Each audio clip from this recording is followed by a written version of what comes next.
On this week's episode of Slashers, we review Cabin in the Woods, the cult classic, That's a Killer. Make sure you stay tuned until the end of the episode to listen to Ghost Girl by Paddle Cell.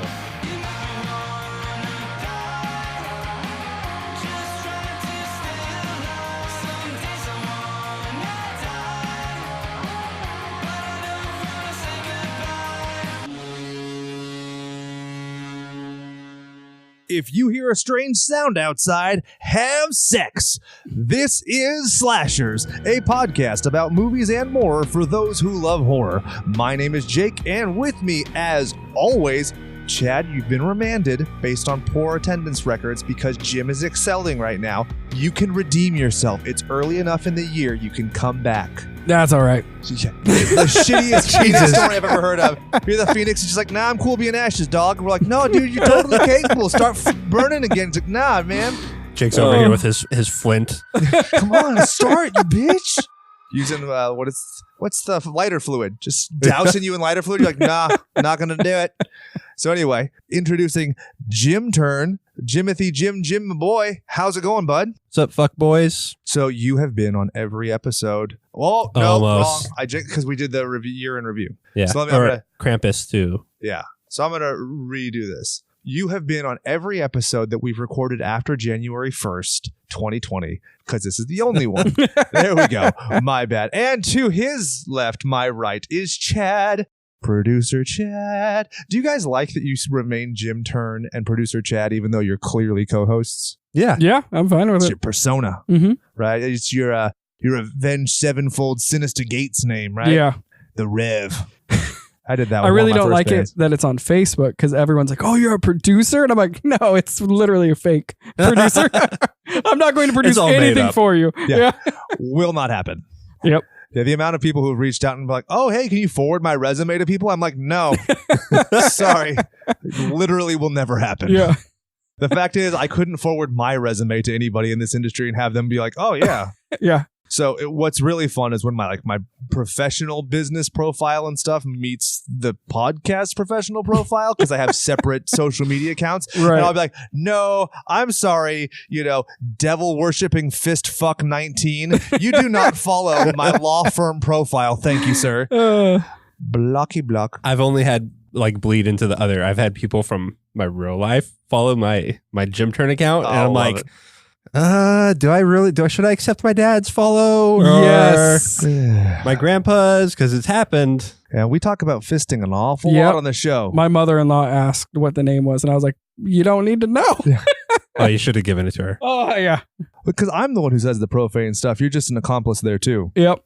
As an attorney, I can tell you that you're relatively not culpable. Yeah. Goodbye, No, my wife was like, do not look him up. Do not do it, mother. Do not. Lucky enough, in Southern California, Chad is a common enough name. Oh. If you put in Chad podcast, it'd be like 50,000 dude bro Chads. This week on No Way, spelled WHEY, we're going to talk about getting jacking each other off in the locker room. Yes. I do not like my name, but yeah. If you could pick another name, what would it be?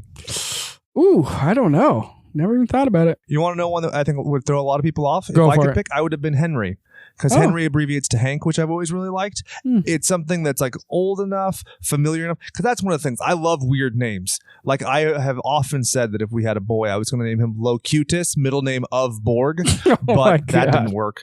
So I like it, but I just like it the fact that it's accessible. Because I never liked when I did substitute teaching work to be the guy who's like, and how do we pronounce this? And we put some sad kid on blast named Rajani Ganda. And you're just like, well, God damn it. Aaron. Yeah. There you go, right? So what would Such a your great name episode. be? Jamothy? I'm good with James because it has so many other names. James, Jim, Jimmy, Jimmy. Jim Yep. Motron, Jimmers. Oh yeah, in England apparently they say Jimothy. Jakers is like a thing. Huh. Oh, Jakers, the Adventures at Tiddlywinks. Your guys' names are pretty common though too. You guys have been fine with your names. I mean, mine's just associated with the bro culture Yeah. and Yeah. white people. Yeah. And so even when my wife shows her husband, they're like, "Oh, this is Chad." They're like, "What? He's No, not. he's not. Yeah. That's not him." He doesn't have a sweater tied around his shoulders. Yeah. You got the Chads and the Karens. Yeah. I will say this. I'm very grateful every day that you're not Chaz with a Z. Yes, I did work God. with one. Oh no. Yeah. He's a big buff black guy. It was pretty funny. It works. It worked. I know one named Shad, a big buff black guy. Weird. Nobody's ever criticized his name. Yeah. Nobody ever called him Jacob Fake Up Makeup. Oh, wow. First grade was rough. Wow. Hence Jake. I never had a bully. Oh, That's pretty strange. that's odd. I feel like that's probably why you're so mellow. I feel like I'm always ready to attack. So last night we saw Knives Out. Walking through the parking lot. Clearly there's a stop. It says stop. Big white letters. 6 feet long. Dude almost hits my wife. And so I'm like, hey, you almost hit my wife. It says stop. And then his wife. We're talking, you the one that let me talk to your manager. That haircut. Karen. Karen. Yeah. Karen. In the front seat. She starts to mock me. And I'm like, are you on? And this is my thing. When I'm mad, I always say, on what planet blank? On what butt fucking planet do you almost hit a woman and you think that you're going to mock me? So they start to like drive off without acknowledging or apologizing. Yep. And I'm like, dumb fuck, I can run. So I ran next to his window and I keep pace with him. And I'm like, hey, and I toss my hands up like, what? And he screeches off. So I slapped his window and I was like, I'm probably going to be in trouble. And then my wife didn't mind. And then there was a lovely gay couple who were like, you get him. Dude, you are going to get shot someday. I know. It was Glendora, dude. Yeah. There Let goes. Trump supporter try. My wife gets so mad at me anytime something happens if I do anything. Yeah. She's so worried we're going to get Yeah. shot. I get the fear, but at the same point, it's like, you're not going to shoot me. And even if you try, you're not going to be a good enough shot because I'm slippery. I watched enough Beastmaster as a kid. I'm a ferret. Whoa, where'd my bones go? My wife is always a person that says something to somebody else too. And I can see it. I'm like, honey, if it comes down to it and I have to kill somebody, I'm going to jail. So just stop talking. I would really like to see. I kind of wish that your wife had grown up in like the 70s in Boston. I'd imagine her with like a beehive haircut, smoking cigarettes out of one of those like long plastic things my with like God. a scotch, and just like yelling at people while the TV's on and being like, "You fucking Red Sox are a bunch of pussies." And then you're like, "No, dear, no." And Yep. you start rolling up your sleeves like, "Who's it going to be this week?" The Yeah, sheriff knows pretty you much. by name. He's like, "All right, Chad. At least your name's not Chaz. Get in the holding cell." So are we going to talk about this movie or not? I don't I even like know the if I banter. want to. It's just so good. I loved it. It's great. No. I go through phases of love and adoration with it though, because Joss Whedon is so cringy at this point. Oh, I love him at this point. At this point, after the whole like his wife coming out that he was like an abusive Hey, there's cheater. two sides to every story. And where's No, I'm his? just kidding. He just hid. He's So like, oh, they found me out. he goes from Avengers and then he's like, all right, bye Marvel. I'm going to go help DC. And then That's where, I lose him. yeah. And then so he was originally going to do the Batwoman movie. And then his ex-wife was like, no, he always talks about these empowered women, but he's a piece of shit. And then DC was like, Batwoman movie? What are you talking about? It's never been a movie. It's a TV show with Ruby Rose. Come on down. Calm down. Everybody just stop pointing fingers. So him, cringy. Drew Goddard, seemingly cool, makes Daredevil on Netflix, which is almost good. It's better than the rest. Yeah. I still haven't watched season 3 though, because my favorite villain of all time is Bullseye. So I just don't want to be disappointed. It's different. That's all I could say. Yeah. Different Bullseye, is not a redeeming The quality. guy who played him, I think, did fine. They made him like more military, I hate it. but yeah, he doesn't have any of like the flair or anything. That's the whole point of the character. That's the point of Lester. His Exactly, origin right. is he was pitching a no-hitter game, got bored, and was like, you know, it'd be really fun if I just fucking kill this guy with a baseball. And that's how his career as an assassin started. Yeah, there's none of that. That's bullshit. But I mean, Drew Goddard clearly wasn't in control of that decision, so I won't hold it against him Yeah. personally. Drew, you can be my pen pal if you want. We talked about it a little bit where he doesn't really get any credit for this movie, even At though all. he directed it and co-wrote it. So it's kind of interesting because everyone's like, oh no, it's Joss Whedon or whatever. So yeah, it's kind of sad. What do you think, Jimbo? Honestly, I don't know much about Joss Whedon other than what his Buffy? Buffy, yeah. Buffy, And what he's Firefly, done. yeah. But Yeah. I didn't know like all that stuff with him happened. Or Dark, whatever, so. right? Like Dollhouse and everything. So Right. he's made a career off of empowered females. So that's one of the things that just made it seem like really weird and insincere. It also made it seem fetishistic, where he's like, I'm going to give women all this power and I'm going to objectify them. Oh, yeah. Well, they're always like super sexy when they do it, you know? Did he do Alias or no? I think so. Yeah, because I think that's also like And he the did same- Alien Resurrection, too. Yeah. Where Sigourney Weaver's got some weird sexual hotness going on in that movie. Ugh. It's weird. She's like milfy age. And it's like, if she was a brand new clone, why would she be milfy? Why would she be older? I don't care. I know, right? Why would you She's wake her up? worse. And I hate her hair, but Yep. I love her. Right? She's got like Jerry curl hair. Yeah. You just kind of want to rub it. Just want to lick her. Yeah. Not in like a sexual way, but just like to know that I've done it. I'm okay with Like that. a stamp. Yeah. Like Sigourney Weaver as a stamp. I don't know what that means. Somebody that's going to be a stamp collector is like, Sigourney Weaver's already been on a commemorative stamp, I'll have you know. Mail it to me. Use the stamp. Oh. So there are a couple movies that come to mind with this one. Where A couple? No, stop. 100? Stop. I'm talking about structure. Oh, okay. Let's go. From Dusk Till Dawn, I think, is probably my favorite comparison to this movie in terms of tonal shift. Have you seen From Dusk Till Dawn? Yes. Tarantino film that's bandits escaping with a hostage family and they end up at just some Strip dirty bar. bar. Yeah. All right, pussy, come on in. If you need to be Long reminded. pussy. Yeah. There you go. And then it turns into a vampire shit show with Survival like a rate. weird snake-headed woman. Yes. Love that. Yep. This movie's like that in terms of like, oh, here's your movie. Oh, actually, it's not that movie at all. Melt your brain. Yes. And both of these movies I had seen without having it spoiled because I saw this opening weekend, so I didn't know what the trick We was. did too. Yep. Yeah. And so, We saw it together, right? Yes. Yes. can you think of any other movies that really kind of do that with your brainstem? I feel like there's something in like the last 5 years that was super similar, and I just can't think of it. The only one that came to mind for me was Ready or Not. Have you seen that? Yes. I'm not going to spoil it, but we saw it together Yeah. because we did a parking lot review on it. And there's a great tonal shift in that, but that's at the very end. That's the interesting thing. This is basically your M. Night Shyamalan plot twist about 40 minutes into the movie, as opposed Right. to... And like obviously there are hints, but that full reveal is very interesting. So... To Chad's point, there are about 1 million things this movie references. So much so that a little man named Peter Gallagher on April 13th, 2015, filed a copyright infringement suit against the filmmakers of this, claiming that it used his plot, mood, pace, sequence of events, and names of its lead characters. So about 5 months later, it gets dismissed in a federal court, and U.S. District Judge Otis D. Wright II said, and I quote, "While the two work share..." what kind of accent should I do for this? Something more British. dignified. British. I was gonna say colonial, Yeah. like, which would be British. Yeah, but Yes. let's say, I want a picture with a white wig and all that. So, so it's I'm gonna do like a little southern British. There you all go. right. While the two works share a common premise of students traveling to remote locations and subsequently being murdered. That's just full southern. That was full of stuff. Yeah. I'll just switch to British now. Real or otherwise, that premise is unprotectable. The concept of young people venturing off to such locations and being murdered by some evil force is common in horror films. Here, here. He goes on to say, the work may be both have the common core and theme of horror, but Cabin's core of horror is spliced with heavy amounts of comedy and parody.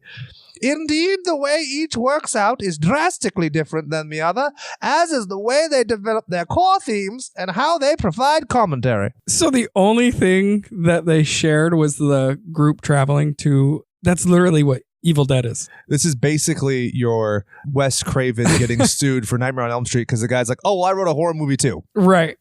But this guy, this is the scum-sucking pig part of it. He self-published his book. And how many Google searches do you think this fuckhead got just for filing it? Oh, yeah. So, I mean, why not? Yeah. Yeah. It's also kind of like suing somebody for making a car that also has 4 wheels. Yep. It's like, this is the thing that makes it the thing. Yeah. Otherwise, it's a tricycle. So, in other crossover media, Mathieu Cote, the developer from Behavior Interactive, who did the game Dead by Daylight, wanted to make a Cabin in the Woods game at one point, but then he couldn't get in contact with the people because MGM became a bankrupt shell of itself. Yep, because they were also supposed to be, weren't there video games planned for this as well? Left 4 Dead 2 was supposed to have a crossover. So there's Left 4 Dead 2 characters in the cubes. Yes. Which is cool. I was a huge fan of that game. Please make more of them, Valve. Yeah, right. Yeah, Valve's like, oh, all that stuff that you want, we're never going to do. Half-Life 3 will never happen. No. Here's a VR game, though. Yeah, well, that's what I was dying for. Jesus. Have you seen the stuff where the fans have remade or remastered the original Half-Life? No. It blows my mind. It's this beautiful thing that will never be finished, but it's just awesome to see. You can Google it. People have done tremendous work for free just as a passion project for it. And then also, last point, have you ever seen what Gordon Freeman originally looked like? Where he had a flat top and a giant Viking beard? Oh, it's awesome. I do love the Hugh Laurie looking motherfucker that we got in those games, but I do love this weird flat top Viking. It looks kind of like Guile if he fucked Gimli. Now let's move on. I have a lot to say about this movie. This is probably going to be the most, if I'm your least favorite character on our show, this is not the episode to delve into, because I am going to be talking an awful lot very quickly because I am a fan of referential material such as this. Oh. So very simply, Evil Dead. Yes. It's referenced right off the bat. The title of the film, The Cabin in the Woods. Is there any movie that you think of when you think Cabin in the Woods besides Evil Dead? Not really. Yeah. There are other movies that take place in the woods in a cabin, but that's just the one. But it's the most impactful or rememberable. Yeah, for sure. Well, it's very interesting that people don't talk about Evil Dead in the same way that they talk about, Texas Chainsaw or something like that as far as a game changer. Yeah. I think that it's on par there with, but obviously you're only going to be Texas Chainsaw once. Right. I think that a huge element of it is the politicnation of Texas Chainsaw. Trump Nation. Exactly. Oh, don't get me started. I'm feeling that bird, baby. Plus, they reference Army of Darkness and Evil Dead several times throughout this movie. Oh, yeah. Like a lot. You're a fan of Evil Dead, the remake, right? Yeah, I liked all of them. Big fan of it. Yeah. Gnarly. That needle? Gnarly. Yeah, the tongue, oh, yeah. She rips it out. She's carving her face with the so glass. hot. Yeah, man. Bonerville. She could tickle the balls and the butthole with that tongue. Oh, sorry. Need to go to my safe space now. So let's talk about monsters in the film, right? Yes. I don't want to talk about it within the narrative because I feel like at that point it's just going to get chaotic and we're going to let the wheels fall off. So we're going to do it now because I said so. Drew Goddard said, "It's not just the list. It's what happens in the basement. You can see clues as to where we were heading with this third act, and that required a tremendous amount of preparation with our crew to get everyone on the same page and say, we're really going to build this world, and this world is going to be fed throughout this movie." I mean, it does a very good job because I've told my wife last night when we were watching it, you could end the movie when they're going down the elevator and I would have been happy. Yeah. Because that's its own genre film. It's like, the coup de grace. When you see a UFC title fight and you have a guy who's paced himself for all 5 rounds and then lays it on in the 5th round? Yep. That's what this movie does, where it's a very quaint movie. And then it's like, what? You did what? Well, yeah. They just let out little bits the entire way. And then at the very end, just it's like dropping a sledgehammer. Right. And you totally could imagine that they would have just ended it like the way you said, because they're like, budget, there's so much you'd have to do. How are you going to finish it? But no, they whipped it out. Also, you could do it like a slideshow, or like, you're on your haunted mansion in your doom buggy and you're seeing these things in their little cubes as you go by, like, oh, that's neat. But to release them, what asshole put a purge button and switch? That's the dumbest idea ever, right? Yes. Like, think about the mundane element of this kind of workplace. At least 10% of the people who work there are suicidal. Yes. So why bring a gun to work when you can just flip a switch and you have a giant fucking serpent there to eat everyone? That chick from accounting who spurned your advances and made you feel like a dirty cuss, she just got eaten by a cobra. Yep. I can sleep easier at night knowing that.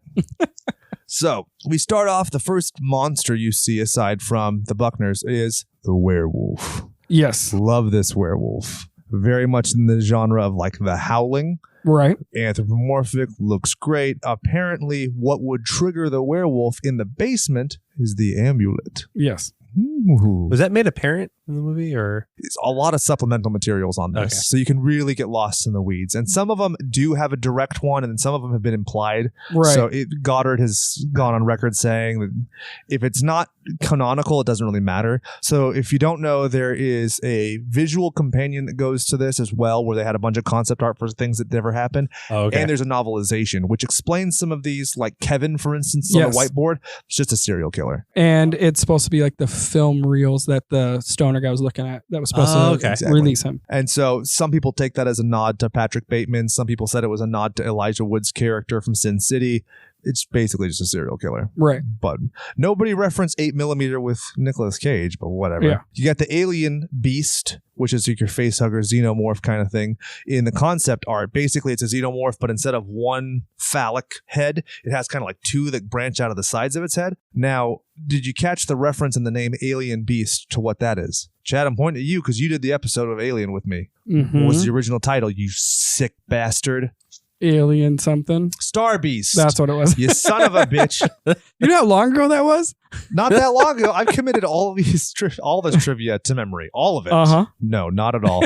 Seriously, I feel like everything must go. It's like a fire sale. As soon as the week's episode is done, I'm like, throw it over. Right. Even before I'm editing, because sometimes I'll be editing. I'm like, oh, that's interesting. I'm like, wait, I knew this. I'm the one who said this. That's my voice. Weird. Then we had the Mutants, reference to The Hills Have Eyes, Yep.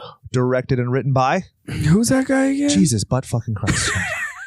Wes Craven. Thank you. I knew They're you the were ones that getting- get shot and the green goo flies out his head. Yep. It's great. The reference being the camper, but what would trigger them is the gas mask. Yes. Uh-huh.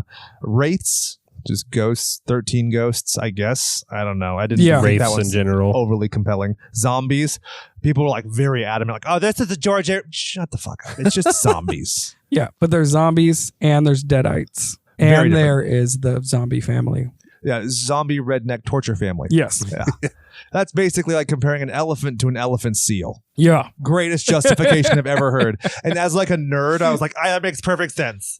Yeah. Plus they didn't die when they get like hit in the brain. So Oh, that's a good point. Yep. Then we had Reptilicus of the film of the same name, Reptilicus. yes.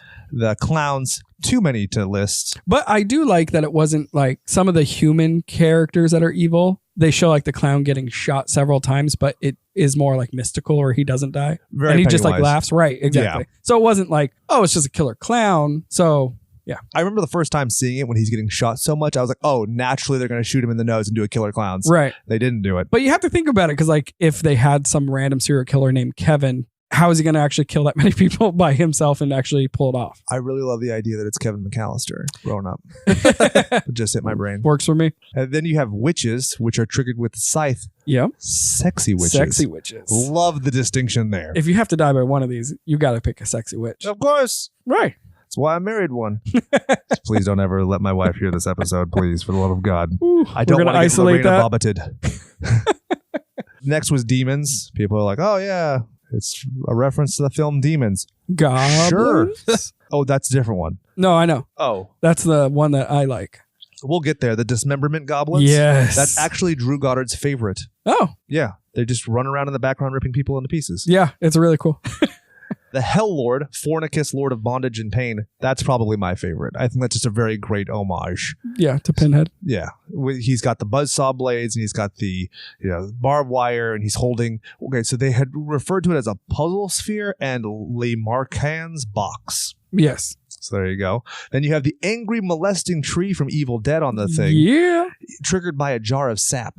What's fun is just to see it on the whiteboard, you're like, oh, that's a great reference. And then you actually see it Yeah. coming out of the fucking elevator Yeah. and pulling somebody. You're like, oh. And then the fountain of blood that just pours out of the same door is And great. if it's a molesting tree, that blood came out of his butt. Uh-huh. Jesus. Giant Unless it- yeah. snake. I'm going to say the giant snake is a reference to Conan the Barbarian. And I'm going to say it's a slasher movie. Why? Because he has a sword. Deadites, Evil Dead, triggered with tape recorder, or there's another diary. And there's also the cellar door as a reference as well. Yes. That's fun. Even the reading out from the diary is very Necronomicon. Exactly. The Book of the Dead. Yep. Mm-hmm. Then we have the Mummy, Yes. which is just a dagger. Pretty cool. You got the Bride from the blood-splattered Bride, Bride of Frankenstein. Right. That's the necklace Yep. that's Floozy Chick almost puts on. Scarecrow folk from Dark Knight of the Scarecrow. They're great. They were. Yeah, it was pretty cool. I did not remember them as well from the other ones. It's a lot of fun. The simple distinction, they're basically just cannibalistic scarecrows, but it looks great. Yep. The dragon bat. Very cool. People reference Guillermo del Toro because of the way that its jaw opens horizontally like the ones from Blade 2. Sure, I'm not going to argue against it because it looks great. Sugar Plum Fairy. Goddard called this the ballerina dentata. Yes. That's good. There's ballet slippers in the basement. The Merman, obviously a reference to Creature of the Black Lagoon. It's triggered with the conch, which honestly, I kind of wish that I could have just spliced one little thing in where everybody is like talking in the basement and Chris Hemsworth, because he picks up the conch before he picks up the lament configuration thing, right? Right. And I wish he'd be like, everybody quiet, I've got the conch. And then somebody, Buckner, drops a giant rock on his head. A little too on the nose, the Lord of the Flies reference there. That's one of my favorite things to watch in the world. Have you seen the 1990s remake of the Lord of the Flies? Nope. So The Simpsons famously made a joke about it when Otto gets swept out to sea and it's all the kids. You remember this one at all? I don't think so. So they make fun of it. And so from there, I was like, oh, I have to see this. And my grandma had given me a copy of the book. So I was like, oh, I have to read this. And I read it and I was compelled by it. So I watched the movie. It is an inflatable rock that they drop on Piggy's head that bounces off. It's on YouTube. You have to see it. It literally will change your life and perception of humor. Then we have the reanimated. I don't know really the distinction between the reanimated and the zombies visually, but it's there. I think maybe somebody's wearing a hospital gown. Yeah, but they said I think I saw a YouTube clip where they said it was close to like the Reanimator, but yeah. Inspired by the works of one H.P. Lovecraft, which there's a Cthulhu-like creature in this. There is. There's a unicorn. We'll say it's a reference to legend. I don't know. Yeah. Why not? Well, it's a reference to Blade Runner, too. It's pretty funny. Huron, which is a reference to Joss Whedon and Drew Goddard's Pangs, which was a movie about a killing Native American. Came out in 1999. You got a Sasquatch, a Wendigo, and a Yeti. Yep. That's pretty great. Yeah. The Dolls, the Doctors, Redneck Murder Family, Jack-o'-lantern Giant, and Twins. Twins, of course, being the Grady Twins.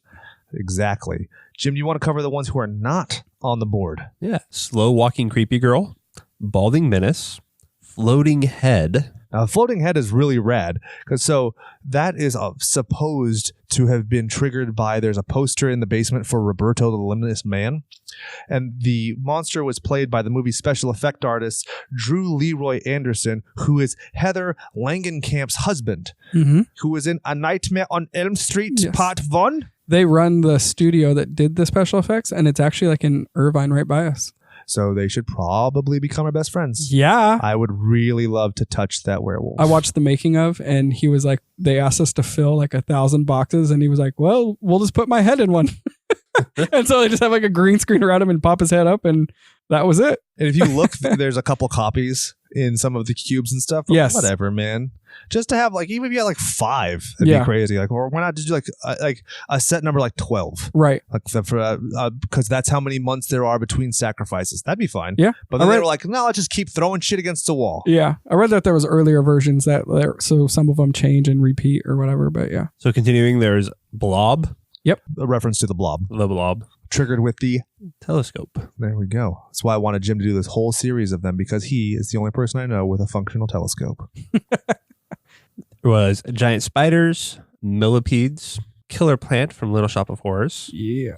Tentacles. The one that just comes out of the roof. Yep. The killer robot, the mecha scorpion. So a lot of people said that this was triggered with the buzzsaw, and it's kind of torn between people saying that it's a reference to chopping mall or a virus. If you look at it, it's pretty clearly a reference to virus. Virus just sucks. So people are like, oh, naturally they wouldn't refer to it. But yeah, that's clearly what it is. Yeah. I had an action figure that looked exactly like the Mecha Scorpion. And there are several movies that do the same thing, but yeah. I agree. I think it definitely was more for virus. And honestly, if I had a Megazord, like let's talk about all of our friends. If we had Megazords, I would have a Mecha Scorpion, right? I'm not worthy of a dragon. I would have some creepy little thing that made out of erector sex that would just rip people's buttholes open. All right, yeah, I can see it. What would yours be? Ooh, Sloth. Probably something nice and relaxing. So you start using your Megazord like chopping sword of death attack, and like it keeps destroying shit and keeps checking in on you, and finally it just like coincides where it happens to be in your line of fire, and boom, you kill him and save the day. Jim, what's yours? No, the mecha snake or something. Mecha snake. Oh, for the big great penis. name for your penis. Not gonna tell you how to live your life, but if you haven't christened that bad boy. So next there's a giant woman, or Attack of the 5-Foot Woman, killer garden gnomes, the KKK, which is great. Yeah. They are monsters and they're bastards. Sufficators. There's also the man in the transparent tarp, so they're different. So one is just somebody who uses saran wrap to choke someone, and one is just rocking around in the tarp. Yeah. A little bit of an odd choice, but okay. There's a voodoo magician who was summoned by a magic kit, and there was also a Cthulhu creature. Which is just human size, yeah. That's kind of the letdown, but whatever. So troll, and then the ancient ones? So the ancient ones being the things that come out at the very end of giant hands. Yeah. Right. And so you have a bunch of people who've analyzed it and like, oh, it's Kronos the Titan. That's clearly what it is. And like, I don't know that you could say clearly about any part of this movie. Right. You know, some people are like, oh, it's the elder gods, but the elder gods weren't necessarily anthropomorphic in the same way, and blah, blah, blah. I read that it was symbolic of the people actually watching the movie. Exactly. Because if you do not do all those things in a horror movie, people hate it. Yeah, that sort of thing. Yeah. I kind of wish that it leaned more into that instead of being interpretive. I have a little bit of an issue with the ending. That's probably the weakest part to me. Okay, yeah. If they had just left in the pandemonium, I think it's a better ending. But to tie it in with like the whole Sigourney Weaver being like, oh, I could shoot you or kill you or push you off or do anything, but I'm going to stand and pull a James Bond villain and explain everything. Yeah. That's a little weak. Yeah. I also have an idea for a much better twist ending. We'll get there. All right. Hopefully I remember. Very often I'll leave a breadcrumb for myself and then we'll get 30 minutes later. I'm like, what? All right. Continuing, there was a bullhead phantom. Yes. Cow skull giant. They visually rendered it, but it's not actually in the movie, but it's in the behind the scenes stuff. Right. Creature with patterned segments of armor on its head. Creeping shadow. Cyclops. Dark spirit. A face peeler. Floating leech creature. Flock of killer birds. Not seagulls. And I ran. Four-legged saddle creature. Giant alligator. Giant ant. Giant ape. Giant cat. Giant crow. Giant deers. Giant ferrets. Giant lizard. Giant owl. Giant toad. Gladiator demon. Gorilla. Helllord minion. The humanoid. The kraken. Mutant girl. Mutant in hospital gown. Ogre. Pale serpent. Phantom. My dick. Sorry. Phantom. Oh shit, Billy Zane's in this movie? I didn't see that. God. Prince of Darkness. I like that movie. Puffy tentacle creature. Ooh. Rabid dogs. Savage with hatchet. Slimy horned cloak creature. The old man. The old man's a very interesting one, just kind of in the background. Yeah. The red fiend. Which a lot of people said they basically just took the head off of one of the dismemberment goblins and just repurposed it. The reptilian. The undead warmonger. Tentacle thing. Two-headed creature. Kind of nuts, right? Yeah. So then if you go to the novel, there's boil-covered monster, cracked skin lava people, dog with alligator head, evil children, exploding shard babies, fire-mouthed woman, four-eyed creature with mouth like a sea creatures, giant rabbit, infant creatures, man with steaming pipes in his chest, minotaur, monochrome woman, scorpion stinger woman, screaming banshee, six-armed man, snake, pubic hair woman, three-headed child, toxic ghostly figure, woman with a toothed vagina. It's crazy that the snake pubic hair and the toothed vagina are separate. Medusa pussy, I wish was in it. Yeah, I think that would be a great superhero team up. So were these on top of everything that was in the movie? Uh-huh. Yeah. It sounds like Ready Player One horror version. Exactly. Yeah, pretty much. Like, honestly, when Ready Player One went to the Overlook Hotel, I was like, oh, maybe they've just changed it and we're watching the Cabin in the Woods sequel after all. But no. And then there's the visual companion, which had just a bunch of other ones, a different version of the alien creature, demon, fishman, seaweed creature, shark-like creature, the alien, the butcher, the exterminator, the extraterrestrial, the magician, the pirate, the surgeon, the Viking, the witchcrafter, vampire woman, and vampire man. A little odd that they have two different forms of alien and an extraterrestrial, but hey, who am I to judge? I didn't write this or draw this, so I just looked up a wiki to impress my fans, of which there are few. Any of them stand out specifically to you that you loved more than any other thing? I loved the unicorn. Pretty great. just because visually there's all this blood and gore and chaos in this beautiful white unicorn. Oh. who gets someone. I am curious because there is a supernatural episode where there is a killer unicorn and it's exactly the same, and I don't know which one came first. Whenever I see unicorns now, I think of, because you're all dads, so you know the Perry Grip guy? He does Baby Monkey, which has also become Baby Yoda now. Well, he does a song, Space Unicorn. I don't let my kids watch any of that trash. All around. It's a song. Jimmy came over for New Year's and put some of that trash on my TV. And then my kids were like, oh, I can actually listen to this. And I was like, no, you cannot. It's educational. Yeah. Okay. Just counting. I do feel bad because my colors. kids always want to play Michael Jackson. And I'm like, oh, once you grow up and know the history. But they're girls, so it's fine. Yeah, that's true. This movie was truly tailor-made for me. You'd have John Wayne Gacy in one of the cubes and Michael Jackson in another cube. That would round out the just terror. So shall we get into the stabtistics this week, gentlemen? Let's do it. Stabtistics made on a budget of approximately $30 million. Well, you got to remember, this is a pre-Thor Hemsworth. Yes. Apparently, Hemsworth's brother was being considered, Liam, at this point. Kenneth Branagh was really high on his brother, and Joss Wheadon, having worked on this with him, was like, no, I'd like him to be my Thor in Avengers. And so since you're just making a cog for my machine, I would recommend you give him a second chance. I like both Hems brothers, but Thor's got the more comedic value, I believe. I don't like the idea of a comedic Thor until you get to Taika Waititi's version. And then when they've leaned into it so far, I'm like, oh, this is great. Because he's in on the joke more than he's the butt of the joke. Right. I understand with the concept of a fish out of water story. But Thor is a majestic, valiant, heroic, flawed, deep character. And for him to get tased by Kat Dennings is insulting to me. Also, the bleached eyebrows are an abomination. They are an affront to human decency, and I'm still mad about it. No one's looking at his eyebrows. Film grosses $66.5 million. You're like, hey, that's a return on investment. It's actually not terrible. Because very often we talk about the marketing budget being so significant, you basically have to double the cost of a movie. Right. Here's the problem. MGM went bankrupt while making this film. So the marketing budget is paid for by Legendary or Lionsgate. Lionsgate, exactly. So Lionsgate fronts the bill for it on this movie that they buy at a film festival, South by Southwest. They have no real investment in it. Do you remember any marketing for it? Little to none.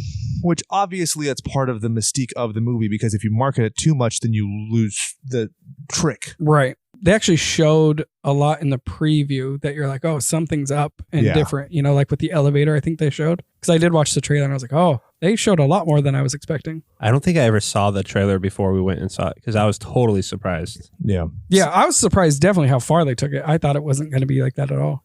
But it's basically like The Prestige. You can't advertise the whole thing because the magic trick is gone. And that's basically the success of the film. When I had seen it, it was based solely off of the goodwill of Joss Whedon at the time and the reputation that it had kind of as an underground thing, because they had done an early screening and there was buzz about it. But because MGM went under, there's nothing they could do. The whole think about what could have been. You have a Left 4 Dead 2, which is a killer franchise. Right. It was really popular at the time. That plus a big backing, I think you could have done a lot more. So for the return on investment, it's not terrible. Well, they even said that they thought the movie, after it was already complete, wasn't even going to be actually distributed, right? Because they were like, yeah, they went bankrupt and they kind of sat on it for a while. Exactly. I mean, that's what the problem is, because now I didn't see anything where it directly said like, oh, this movie bankrupted MGM. But, you know, this movie seems like up until that last act, like a movie that was basically like a $5 million budget. And then it seems to explode. So I'm glad that while I say I'd be happy with the movie, with them just descending in the elevator and that being the end of it, I'm glad that the plug didn't get pulled in production as opposed to after the fact. So MGM, rather than putting out half of a movie, let them go crazy, because that's what makes it iconic. I think it would be a fun, cheeky little twist if they had just gone underground and it stopped. But to show the reveal, I mean, that's the magic trick, like I said. Yeah. So the competition, oh joy, oh me, oh my. Titanic 3D. Comic-Con Episode 4, A Fan's Hope. Remember that humdinger?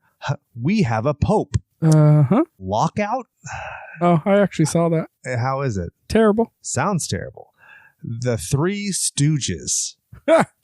Will Sasso went on WWE Raw and got chokeslammed by Kane to promote that film. Honestly, there was not a whole lot that came out around this. Oh, you had John Cusack in The Raven. I saw that too. Yeah. Not a whole lot of competition. Granted, the next month you had the Avengers. Oh, and you had Dark Shadows with Johnny Depp that everybody hated and complained about. Saw that too. Jesus Christ. Did you see The Dictator and Battleship that month too? Yes, I did. Jesus Christ. You needed a life back then. That was before I had kids. Yeah, it sounds like it. Men in Black 3, which is vastly superior to Men in Black 2. It is. It is. So there's overlap, but not a huge amount. This is actually a pretty safe time for this to come out comparatively, and it could have been worse. The runtime, 95 minutes. It is crazy how much stuff happens. Yes, I agree. Yeah, it's absolutely nuts. To think, like, with all the stuff that you see and the pacing that the opening has, for it to be that short is a spectacle unto itself. I think there's some choppy editing, but I like it as a stylistic choice. Yeah. I can see that. Yeah, it works. It is like Chad said, it's perfect. It's not. There's nothing really that you could cut that would make it. There is one scene that I actually dislike because they give away the punchline of a Chris Hemsworth's death. Oh, I actually like that. I don't like that they show the eagle smashing into the force field in the beginning at the exact same part where Chris Hemsworth's supposed to jump the bike, because it takes away the impact of him actually dying. You know it's going to happen, so you're like, oh, haha, but I wish it was like he hits it, and then they're like, what the, Yeah, I guess I can see that. That seems fair. Like they could have done something else to show that the world's fake. Weird is going on exactly, here. yeah. Or just something more subtle. Right, exactly. I agree, yeah. Hold, please. Jim unplugged my tablet to plug in his tablet, and now I'm going to lose my... Counterpoint, it was already unplugged. That means Brian did it before he scampered out of here. I said it's fine. You guys just need to drop it. But yeah, I don't mind it because this movie has several Chekhov's guns going on throughout it. I've seen this movie with people who completely forgot about the hawk hitting the hologram wall. And so when it happened... Those people are stupid. Well, the drama of the scene, I can kind of understand it.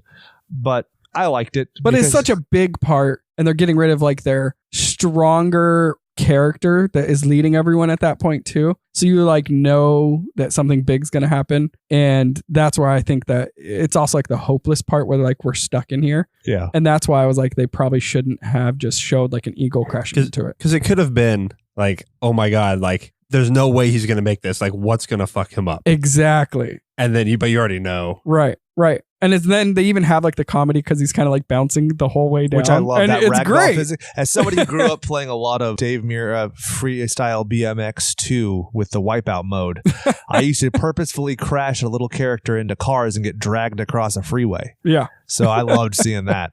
So the film gets directed by Drew Goddard. It was his directorial debut. This is a very ambitious undertaking for some guy who has never directed a feature film before. Yes. Killed it. Very good job. The only other directing credit he has is Bad Times at the El Royale, which he did after this, which he had also written. He had, at this point, had written for Alias, Buffy, and Lost. And like I said, since then, he created Daredevil. And so in terms of writing, he wrote it with Joss Wheadon. They talked about locking themselves in a hotel room because they had come off of failed projects. And for 3 days, they came up with a draft of the script. I would love to see the first draft compared to the final draft. I imagine this movie changes quite significantly. Yeah, I guarantee it. Joss Whedon kind of got a little his head up his own ass by calling it the most and least traditional movie of all time. And then he also said that it explodes the genre as much as it celebrates it. I could agree, though. A little grandiose. Yeah, for sure. It's cool to have that said about you, but to say it yourself is like kind of giving yourself a nickname, Yeah. Not cool. Yeah, like this guy naming his penis over here. The pale snake. Oh no, what was yours? Mecha snake. Mecha snake. Mecha snake. And then Drew Goddard, the only film he'd written before this was Cloverfield, which again kind of, your twist where it's a different way of telling like a big kaiju type story, which is good. I really like Cloverfield. I'm surprised more people didn't. Yeah. I hate hand filmed like footage, like found footage, but I did like the concept for it and all that. I thought it was executed well. It's not going to change the world, but it was fun. It was different. Yeah. I don't need it to have an expanded universe necessarily. So like 10 Cloverfield Lane could have just been its own movie and stuff. The Cloverfield Paradox was pretty good. I watched that. I would say 10 Cloverfield Lane was basically its own movie. Exactly. Yes. Yeah. Like it didn't need to, like you said, it doesn't need to be in that universe. The other one on Netflix is actually much better to tie it in. Okay. Yeah, if you watch that one, you're like, oh, okay, that's cool. Adding a button to the end of it to add it to a franchise just kind of doesn't work for me very much, but yeah, it's fine. Yeah. Interesting enough, Drew Goddard said that his inspiration for a lot of this film came from when he grew up in Los Alamos, New Mexico. And so you had these people who were working on nuclear testing sites, and they had this desperately dangerous, world-ending, cataclysmic career, and it was mundane. So that kind of comes from that element. He said that while he was working on it, Tom Cruise was, quote, very supportive, end quote, in giving notes. And the last interesting note I had from Drew Goddard was he told Fran Kranz, the guy who plays basically Shaggy in this movie, that the actors started to mimic their characters in their social circumstances with one another. They like filled the roles as they came together, which I think is pretty interesting. Yeah, that's good. And that is basically it. Music by David Julian, spelled the dumb way, which is July and. Okay. Shall we get into nicknames? Nicknames? Nicknames. Beep, beep, beep, beep. Kristen Connolly is Dana Polk. Aaron Hannon from The Office. Distractingly like her. You can call her Kimmy Schmidt if you want to. I was like, oh, this is the same person. I didn't put my finger on it at the time, but now it totally makes sense. I was like, why is she so familiar? Yeah.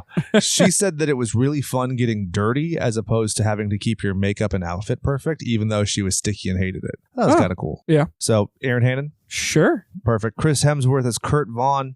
I mean... Thor?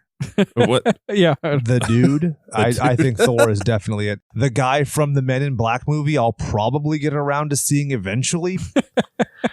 Anna Hutchinson as Jules Loudon. She's from New Zealand. She was, how you say, raw dogging one of Chris Hemsworth's friends. So when he found out, he's like, oh, this is cool. We're friends. They like swimming together and stuff. Kind of fun. Small world. Yeah. And it's funny that, Chris Hemsworth and her are both playing American stereotypes where they're not American. Which, funny enough, they probably base their accent work off of terrible movies like this. Yeah. How fun is it that you get to see the yellow cheetah ranger from Power Rangers Jungle Fury's tits? Pretty neat, right? Yeah. I need you to do me a favor, Chad. You need to make an infographic of all of the former Power Rangers actresses whose boobs you see in film. Oh, all right. That's the one I can get behind. Must be comprehensive. Must be comprehensive. I want an infographic. I don't just want a bar graph or a line graph. I need an infographic. Okay. I'll have to group it by size and perkiness and exactly. Okay. I'm just letting you know. Spitballing it. Yeah. She auditioned for the film with one take of a video audition that was sent in before she had to run off to continue filming on a project. That's got to be fun, right? And I heard when they did the auditions that none of the stuff that they were auditioning for were actually part of the story. Exactly. They kept it all super secret, which is pretty cool. Aaron Hannon had to audition while being chased by 2 pterodactyls. Not in the film. There's a lot of trivia that's going to say that was a deleted scene or something like that. I mean, I guess you'd call it a deleted scene, but it was never actually an included scene. Why not? Yeah. We have everything else. What's the difference between a pterodactyl and a dragon bat? Yeah. Fran Kranz as Marty Mikalski. He was in Bloodsucking Bastards with The Mandalorian. You guys, Mando. I really want to spoil the ending just because of one part of it, but I can't say that one thing because I feel like that show deserves to be just left alone. Yes. Just let people have. I guess. I finished. I don't give a shit. Well, speaking of. Okay. Did we give Jules a nickname? Oh. I just want to say Tara Reid. Oh. That's actually quite appropriate. Yeah. Tara Reid, the Power Ranger princess. So Tara Reid it is. Fran Kranz. Can we call him Shaggy? Yes. Because he's Shaggy. He's Shaggy. It's weird. It's distracting. But it was interesting. There were so many Marvel characters. I was thinking oh, you could totally cast him as a very fun version of the superhero. And I don't know if maybe it's because I saw Kumail Nanjiani's new buff ass bod for the Eternals. I don't know. It's weird. But apparently there was some trivia that said that he doesn't take his shirt off when they're doing the lake swimming because he was shredded. Okay. Anybody can get shredded. To get giant like Chris Hemsworth. Do you see that guy in Men in Black International? His neck. Oh, I never saw it. Well, I didn't see the movie, but the trailer, his neck, because he shrinks into this little skeleton man compared to all that bulk you have to have. That's the thing. It's not the work ethic that's the problem. It's just so hard to eat that much. Really, that's the only reason I'm not swole. Probably is the only thing holding me back. Speaking of Holden, Jesse Williams is Holden McCrea. the other guy. Who Chad is not here to talk about, but ran into at Disneyland. Oh, yeah, last Chad's week. pooping. I don't know if we established that. He slinks out of here and poops and then comes back and tries to act like nothing happened, but we're moving on. Yeah, so we can call him the Disneyland guy. There we I don't go. know.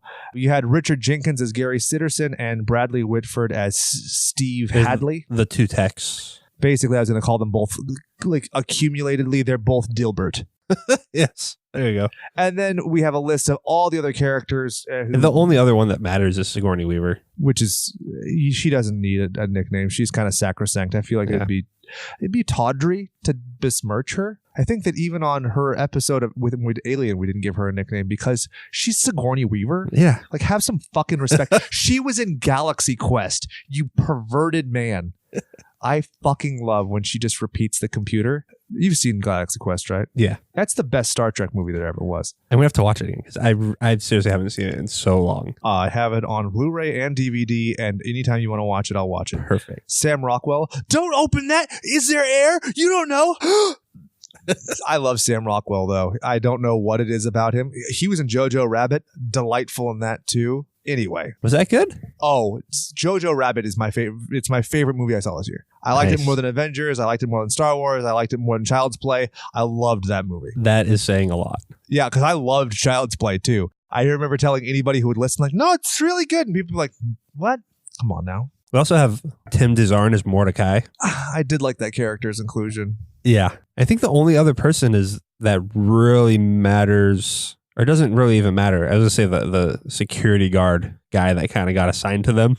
Patrick Sabongui. There we go. I don't think he needs a nickname. No. So let's move on to the recapitation as Chad waddles back in here trying to act like nobody saw him. Stop fucking up, Jake. Chad, hit us with that recapitation.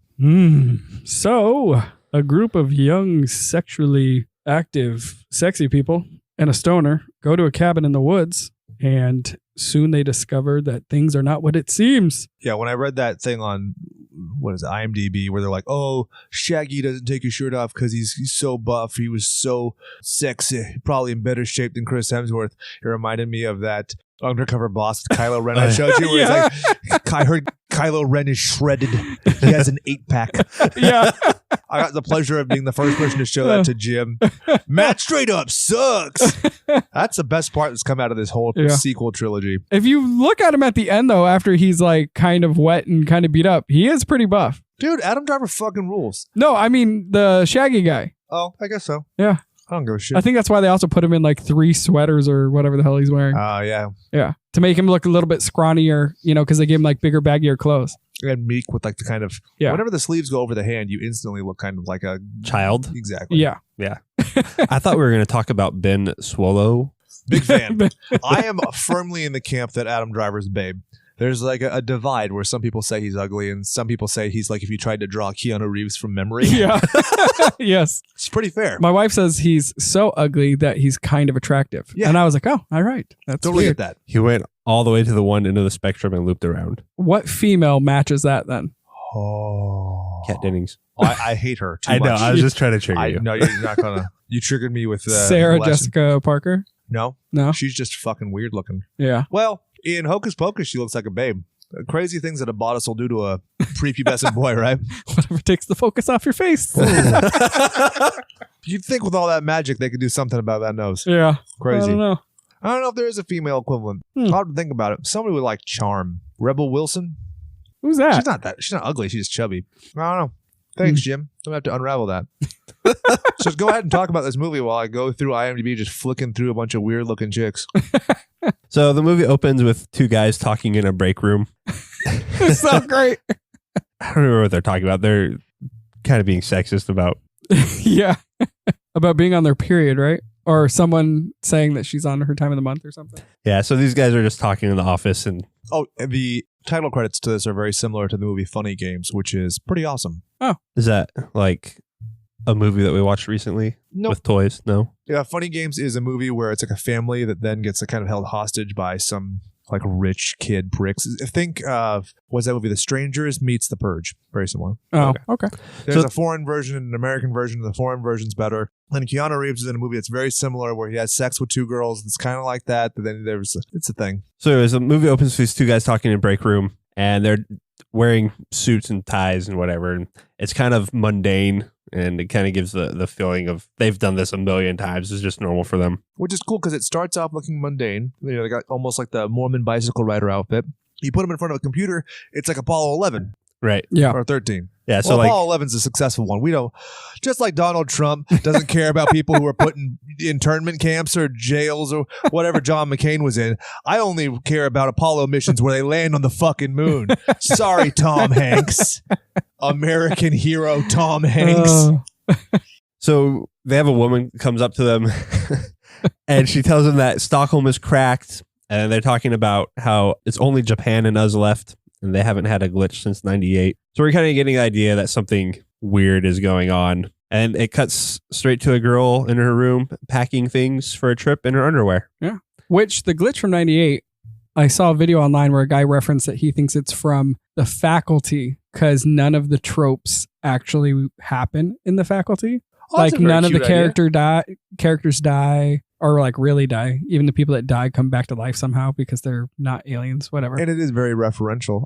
I actually dig that theory. Yeah. So I was like, oh, that is actually interesting. Is there any overlap? And because they even say that it was failed because of the chemistry department or whatever. Right. And that's what they used to kill the alien thing. Yeah. And they're like, oh, whose department was that again? And it was hers. And they're like, see ya, and zoom off. Well, and they have the fool, which would be Elijah Wood, the athlete, which should be Zeke or whatever. Or right. Whatever that you have. I could dig that. Yeah. So it was the interesting. scholar would be Zeke, is what I mean to say. Correct. Because he's the guy who makes the drugs. Yep. That actually works. And Delilah's the hooker face. Slapping that all over everybody. Yeah. So do you guys want my theory?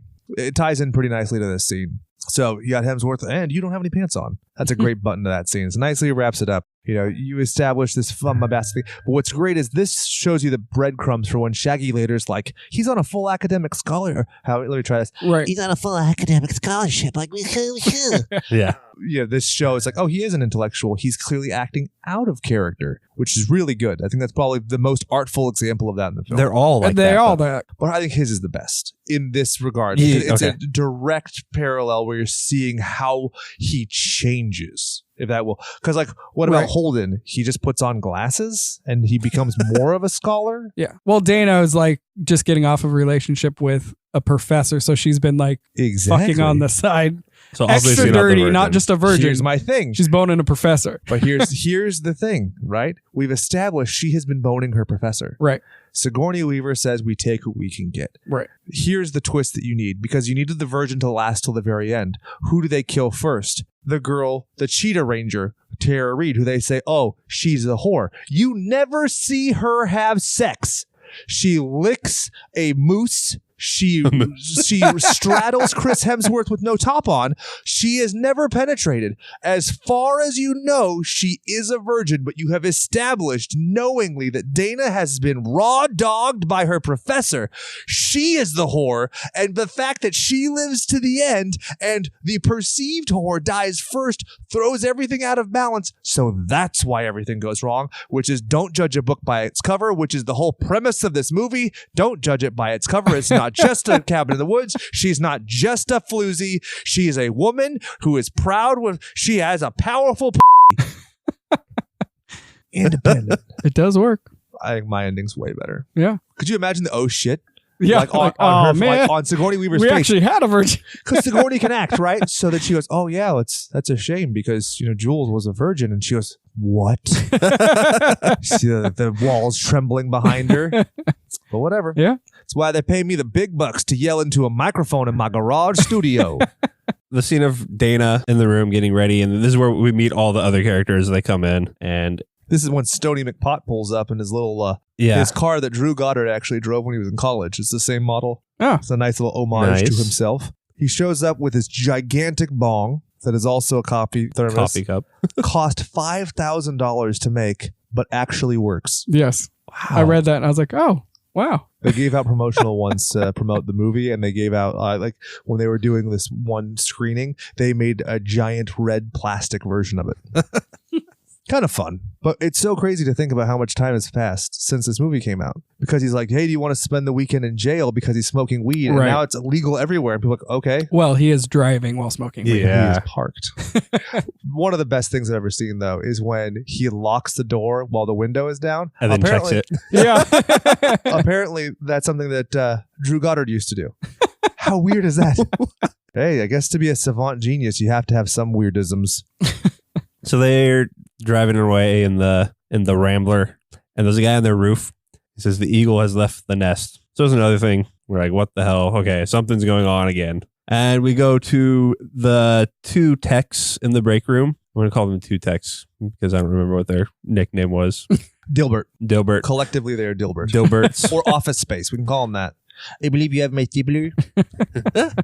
So they meet their security guy who, his character's kind of weird because he just kind of casts doubt on what they're doing, but it's just a stick in the mud. Yeah. I think he's supposed to be like our consciousness of like, we don't really know what's fully going on. Yeah, he's there to observe and protect, but yeah, it's weird. It's but he's very like, weird character. he knows what he's there for. He knows the ritual is there for something, but he's like... But he's the one that has to ask the questions so that we're able to get the answers from the two guys without them being like, here's what's happening, here's what's happening. So that's why he's like, does it really matter if you see her boobs? And he's like, yes, there's other people watching. Yeah. And that's kind of like how we get more info without it being very weird. Right. So it's not overtly expository with Dilbert looking at the camera and be like, uh-huh. We have to see the yeah, it's sort of a thing. Like, I know this. I've been doing this working beside you for 20 years. I know, but I'm still telling you we have to see the boobs. And so from that scene, we go and they're in the car. And this is where Smokey McPot's like, Society needs to crumble. We're all just too chicken shit to let it. There's your foreshadowing. Which, yeah, I have issues with that ending. Pisses me off. We'll get to it. Eventually. I'm already mad. So they pull up to the rundown gas station. This is where we meet Mordecai. What was he? The Harbinger. Harbinger, yeah. He did a really good job. Yeah, he's a great guy. And by playing it so on the nose, it makes the comedic element that comes after so much better. Oh, yeah. So he's the butt of the joke, and he even overtly calls Tara Reid the whore, which again would be great because this shows that their whole perception is you're the whore, and she's the virgin. Missed opportunity. So he tries to scare them away. This is where we find out about being his cousins, or we find out about the family, the plot of land, which actually ends up being the people that come and kill them. So The Buccaneers. Yeah. Yep. And then, so they go back on the road. They're driving through the cave or the tunnel, and this is where the bird hits the force field. Right. And they pull up to the cabin. They get their little lakeside swim in, and then it goes to the betting pool, which is a crazy scene. Yes. Because basically you're establishing, like, again, in any profession, no matter how dire the stakes are, no matter how dastardly what you're doing it becomes mundane. And so this is basically like your fantasy football or whatever. And this scene is great. I kind of wish that they had done more with these characters and less with the leads in this movie, because I think they're way more interesting. Oh, they're totally interesting. And it actually happens when you're in a career like that. It doesn't even, I worked for a group and I had to be on suicide watch watching kids. And, you're like with these like terrible situations. These kids have been through horrible lives and you're waiting for that. And all you can do is like, you kind of sit and you're like, I do this day after day, and you kind of get used to it. And then you kind of just joke with your coworker and you're like, there's nothing else you can do other than, I've often given the example. I quote this a lot because I don't know why. Maybe it was just part of my formative experience as a person. Street Fighter, the movie. Raul Julia has that scene where he's playing M. Bison, and Chun-Li pours her heart out, talking about how Bison is responsible for killing her father, and then he and his goons get run off with pitchforks. And he's like, this is the most important moment of your life. But to me, it was Tuesday. Yep. And that's so true. Like when I settle a case for tens of hundreds of thousands of dollars or whatever, people are like, oh, I'm like, it's just another day. Yeah. So. And you don't get that directly in your pocket. Yeah, so who cares? That'd be so nice. I'd love it. Well, let me tell you, we would have a much nicer garage studio. So the line, let's get this party started, is done once in this scene, once by Kurt, and then once by Dana when she does the purge button. So that's kind of a fun little button that happens throughout. I didn't even notice that. One of my favorite lines also from this entire film is when the intern is asking who he should bet on, and he says, "More than anything, I just want this moment to end." Yeah, that's so great. After all the betting and stuff, they cut back to the cabin, and the group are all dancing and partying, and they're playing Truth or Dare.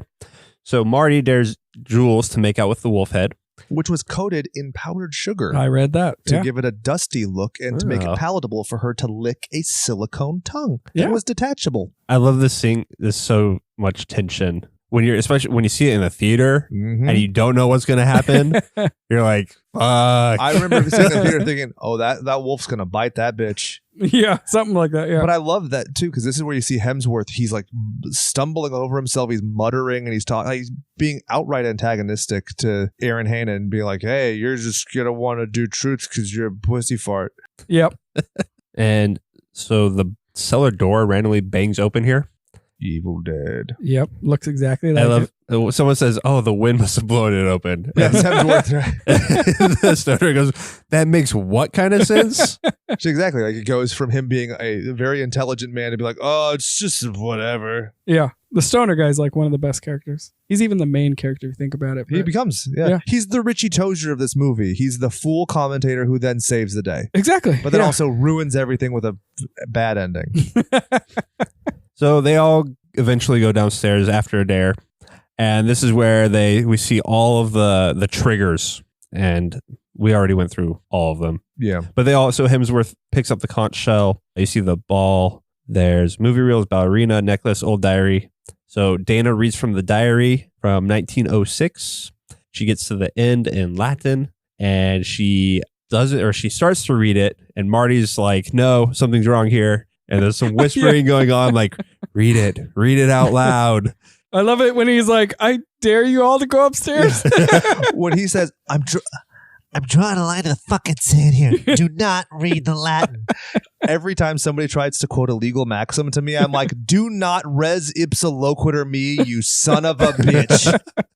Do you know what the Latin is? Dolor supervivo caro, dolor sublimis caro, dolor ignio animus, which is to say, pain outlives the flesh, pain raises the flesh, pain ignites the spirit, which ties in earlier to, in the end, if they don't transgress, they can't be punished. So the whole ignition and everything is really the penance, the pain. I like it a lot. It's pretty dope. I have to say, I was talking to my wife when this scene happened. If they did that Black Mirror Bandersnatch bullshit with this, where you could choose your own adventure. Oh my God. Oh, I would watch every variation. I would be, yeah, definitely. I want to see the merman. Yeah. I thought that's how this movie was going to go, where you're like, all these creatures are so cool, I want to see one of them. And then they're like, zombie people, lame. Yeah. But that kind of also ties into how it's satire. Right, exactly. Yeah. Right, so it's... Well, there are great comedic moments, too, like when Stoney McPot later on is taking a piss, and you see the zombie approaching him, and, through different focal points of light in the background, like little things like that are really great. And, it's not just what they're saying is funny. It's not just situational comedy. It's a very good blend of all of it. Yeah. So after they read the Latin and the Buckner family raises from the dead outside, and they go back to the facility, which is what the place is called, the Overwatcher people. They're like something out of nightmares. Actually, they're what nightmares come from. Awesome.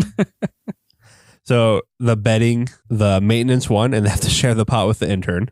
Which is great. And then the lady comes up. "I had zombies. Actually."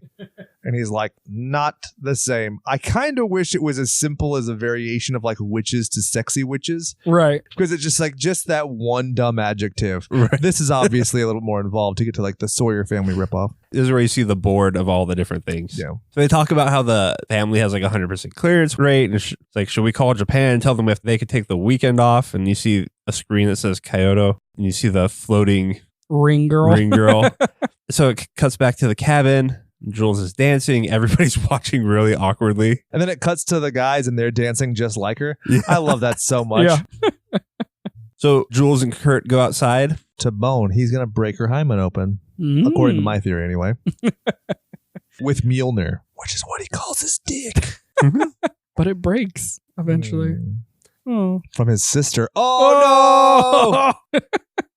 So they find a nice, lovely patch of grass that has like mood lighting and everything. Yes, which I like this part because it shows how much control they actually have. Oh, They're yeah. like pumping in pheromones. The light, they make it warmer, all that just to be like, titties. See? The Show us pheromones some because boobies. she is a chaste woman. Yeah. The security guard protests, right? And the guy, the tech or Dilbert says, "We aren't the only ones watching, kid." So this gives like some thought to the ancient ones or whatever they are, that they're actively watching, and it not just the sacrifice matters, but how things go, like transgress. Right. Exactly. But when you were watching this for the first time, what did you think that it meant? Aliens or the devil or something like that. Okay. Yeah, that was my two that I remember, because the technology element with the hologram wall was very alien kind of to me. Yeah. And then I was thinking though that it would probably be Satan. Okay. He also says, "Got to keep the customer happy." Yeah, Right. Okay. I could just imagine Satan with his little hooves being like, "Ooh, titties." Little happy dance. Yeah, exactly. That is awesome. Doing a little river dance with his dick out. You think Satan's dick is like a dog or goat dick, where it's like a little lipstick out of some fur? No, it's a 7-headed serpent. Yeah, dude. Hail Hydra. Oh, you cut off one of his dick, two more take its place. Uh-huh. What if you just keep hacking off his dicks until he looks like Tangela from the Pokemon? That was one that was like a bunch of like dicks, right? Don't know. Google it. Don't make me look like that guy. So this is where everything goes to shit. And the Buckners come out of the woods and they attack. Joel's hands get stabbed. Kurt gets stabbed in the back. And the dad, I guess, of the Buckners. Yeah, the biggest one I took. The it to be big dude. He's like has a bear trap and he swings around and like impales people in the back, which I thought was pretty cool. full on lifts Holden Caulfield up, which is badass. Yep. I really liked his design. He reminded me of the Scarecrow from Real Scary Stories to Tell in the Dark. Yeah. And they needed to get someone so big and imposing kind of because Chris Hemsworth is pretty buff. He's a big fella. Right. I remember right after this, he did Red Dawn. Did you see it? No. I did. I had a feeling. I looked at Chad. I'm like, if anybody I know has seen this pile of shit. Have you seen the original? Yes. Okay. How did it compare? Shit. Okay.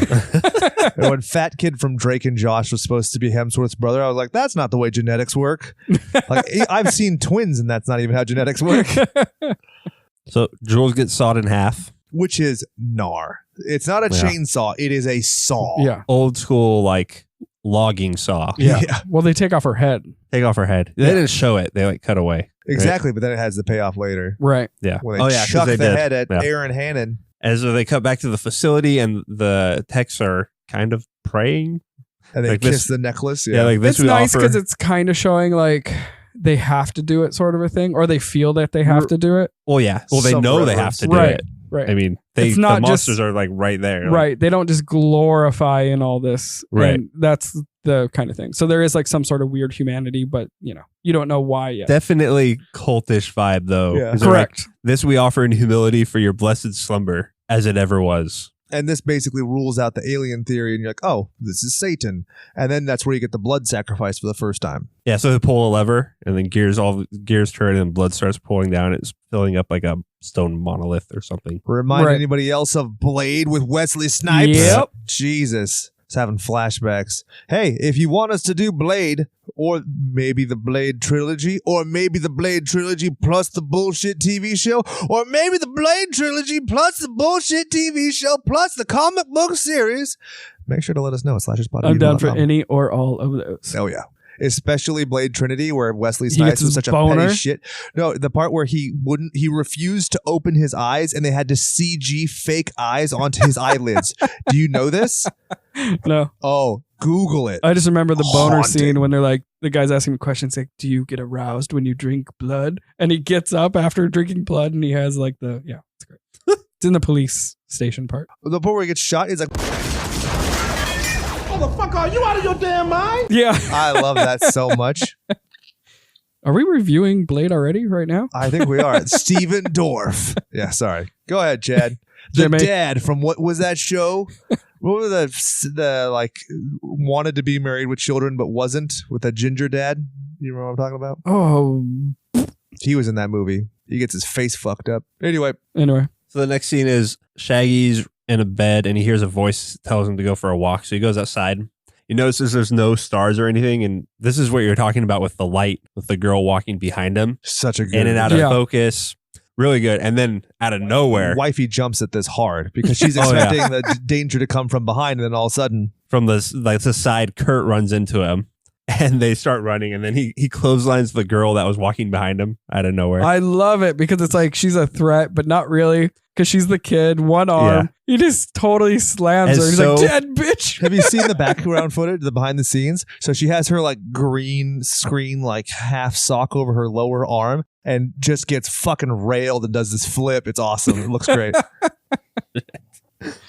So they're inside, and the door starts banging, and what's her name? Aaron opens the door. Yeah. And this is where the big guy throws Tara Reid's head at her. Exactly. He has every opportunity to kill her right there. But what is he doing? Instilling fear. Yep. That's a beautiful part about this movie, is the fact that it makes sense that they're playing with them. Right. It's something that frustrates the fuck out of me in movies like Halloween compared to a movie like Hellraiser or Nightmare on Elm Street. Like, why is Michael Myers so fucking terrible at killing just Jamie Lee Curtis? Right? He should be able to just kill her. She does nothing heroic or anything, but he's inept. Versus a character like Freddy or a character like Pinhead, he's enjoying the game. Right. You got to make him suffer, sort of. So at this point, they're all together again, and they're talking about staying together. And so the texts are like, oh, fuck. And they start pumping in chemicals and to make them split up, which is kind of... He's like, oh, throwing we should all shade go separate ways. And the other guy's like, yeah. Yeah.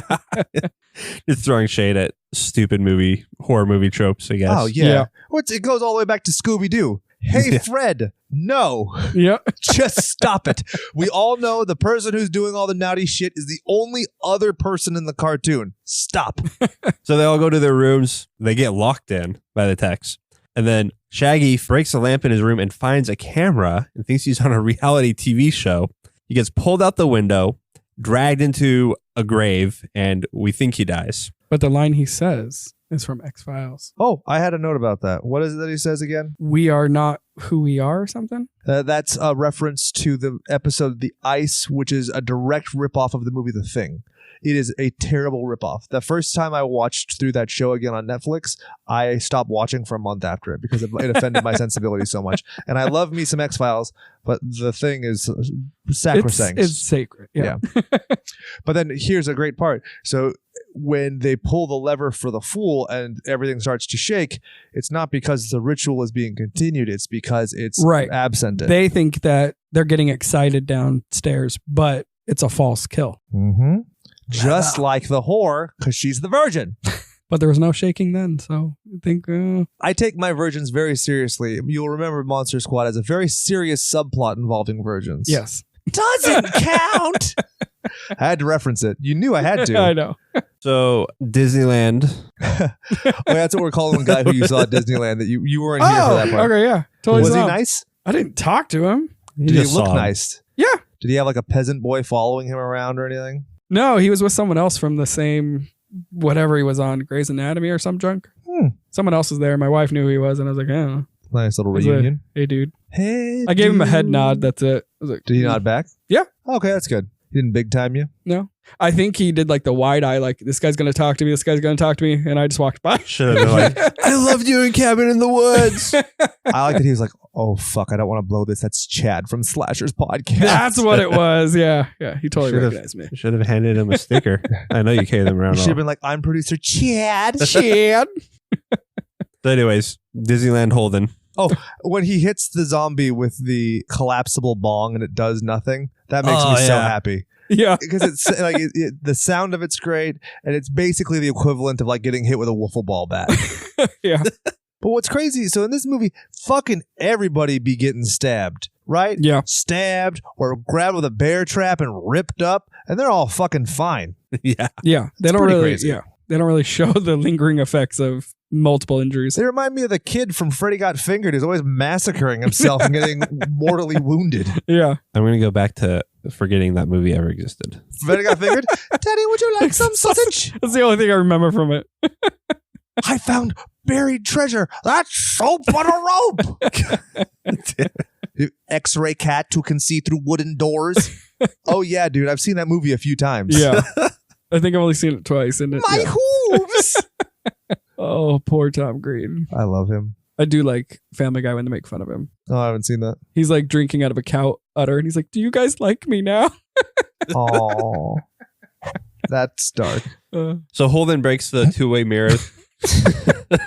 He's like Jackass went by himself trying to get people to like him. Well, that's the crazy thing is how you listen to him talk and stuff modernly, and he's like, I had done all of those bits on public access TV in my teens and 20s, and then they bought it and I had to like resuscitate it. Yeah. So he was already over it before it started. Yeah. So the perception of him just being shocky is like, yeah, he was a shocky teenager who then had to carry that over into his 20s and was very jaded by it. And then basically created the biggest fuck you movie of all time. Freddy Got Fingered is a terrible movie, but it is a statement on the genre. Okay, but here's the thing. I'm a fan of Gremlins 2, the new batch. Oh, and so I am think I. that informs why I like Freddy Got Fingered, because what it's doing is brilliant. Even if it has flaws in its execution. Yeah. Okay, go. My bum is on the cheese. My bum is on the cheese.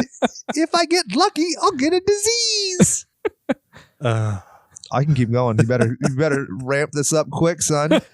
All right. So Holden breaks the two-way mirror and helps Aaron through. So they're trying to move beds and they find a trap door which goes down to the room that they talk about in the diary where the father killed. The black room. Yeah, the Where black the room. husband's bulge and puts the hot coals in mama's belly. So they're going through trying to figure out how to get out, and Holden gets bear trapped in the back and pulled up.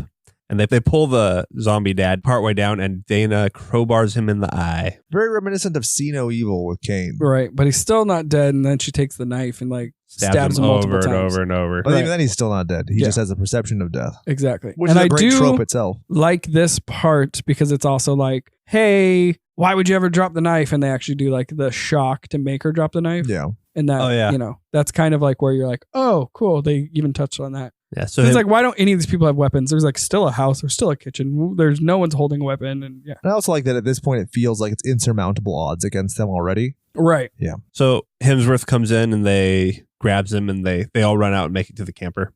And we go back to the control room in the facility and they're showing what's happening in Japan. And all the schoolgirls are singing and taking the demon spirit girl and they turn her into a frog. I love it part. And so the Dilberts are like freaking out and he's like cussing out all the girls. Fuck He's you. like, fuck you. Fuck you. Yeah. It's so funny. It's a bunch of Asian schoolgirls. So the location situation, you have the containment cubes to reference to the cube. Buenos Aires, you see a giant King Kong. In Japan, you have the Ringu. Stockholm is a reference to the Thing. And then people have said that the Madrid is a reference to Dracula. I also saw Rangoon, but I didn't know what that was a reference to. But just in terms of what else is going on. Right. It's interesting. Yeah. So they're in the van. They're going for the tunnel to get out of there. And one of the techs has to go and make it collapse because there was some sort of glitch that made it. They didn't get the order to collapse it. This is where I think like a lot of the stuff you're seeing some sort of power or something moving them to all these places fail and stuff's not working correctly. There's glitches and you're like, there, no matter what, there's like a opposing force somehow Exactly. to making this fail. Whatever the antithesis of divine intervention is. Exactly. Or even if the gods down there are like, no, we want to come back. Something weird, you know? It seems like that. And Right. you see the one tech seems to get that when he's ribbing the guys later on after he blows up. It's like, yeah, you know. And the guy said, well, we never got the call. And he goes, what? And then they clear it out. Right. It's like, oh, fuck, that's a game changer. Right. I just kind of wish that if we get the ending that we have, that Shaggy and Aaron Hannon realized that they were just like a cog in the machine Right. or like they were just a pawn for them. But instead it has this weird ending I don't like. So keep going, Jim. Which I'll talk about that at the end. But yeah, I have another thing. So the tunnel collapses. They back out and they get the idea that Hemsworth gets the idea that he could jump across the ravine on his motorcycle. Why he doesn't use Mjolnir, I'll never know. His dick. Exactly. Swing it and just He go swings across. his dick and throws it. And then everyone could crawl across it like a bridge. You know how many times I've swung my dick around and slapped my wife on like the leg as she's walking by, like I'm Batman trying to rappel up a building? It's never gotten me laid, but I've done it quite a bit. And then Chad, so this is what you don't like. We talked about in the beginning. Because they even build up with his like speech. I've made jumps farther than this. It's too drawn out, and they're like looking for the emotional connection there for him to be like the hero. That I don't think that it was meant for us to know that shield was there. I feel like they might have done this to avoid the direct one-for-one comparison to Deep Blue Sea, where Samuel L. Jackson's doing the triumphant speech and unceremoniously gets dispatched by the shark. Yeah, exactly. I think that's my read on it. So yeah, he hits the force field, dies, and so Holden and Dana get back in the van and they drive back, and they're just like, well, we're just going to keep driving. Yeah, he thinks that he can drive to the other side of the mountain through. Right. Yeah. And she's like, well, whatever's coming after us isn't going to stop. Right.